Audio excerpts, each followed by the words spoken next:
guys! Here in this video, we'll tackle a bit of safety of navigation in the Singapore Strait and applying the International Regulation of Preventing Collision at Sea, 1972. So if you are interested, please come and join us!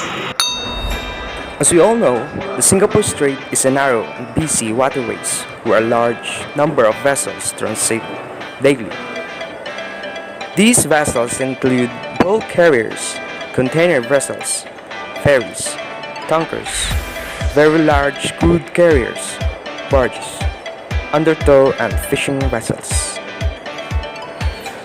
To enhance navigational safety, the Singapore Vessel Traffic Information System, or VTIS, constantly monitors vessel movements in the Singapore Strait and provides traffic information and advice to shipmasters to enable them to appraise the traffic situation. Singapore VTIS has observed the reducing vessel speed is an action not commonly taken and would like to remind shipmaster of the following rules concerning action on speed of vessels.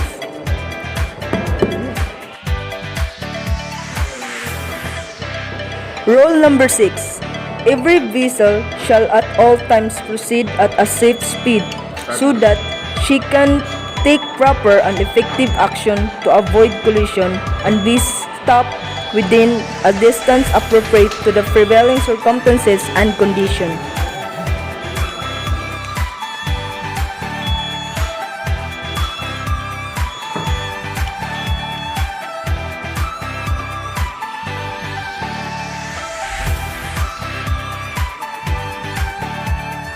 In determining a safe speed, the following factors shall be among those taken into account.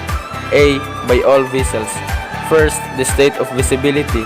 Second, the traffic density including concentrations of fishing vessels or any other vessels. Third, the maneuverability of the vessel with special reference to stopping distance and turning ability in the prevailing conditions.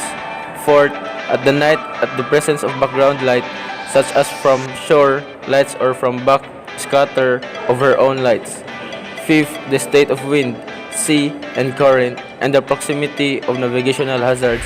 And last, sixth, the drought in relation to the availability in depth of water. Additionally, by vessels with operational radar, the characteristics, efficiency, and limitations of the radar equipment. 2. Any constraints imposed by the radar scale in use. 3. The effect on radar detection of the sea state, weather and other sources of interference. 4. The possibility that small vessels, ice, and other floating objects may not be detected by radar at an adequate range. 5. The number, location, and movement of vessels detected by radar. 6. The more exact assessment of the visibility that may be possible when radar is used to determine the range of vessels or other objects in the vicinity.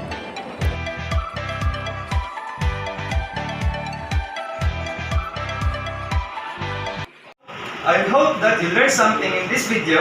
I also hope that you enjoyed the video about the Singapore Strait. So, please don't forget to subscribe! Rugam's channel!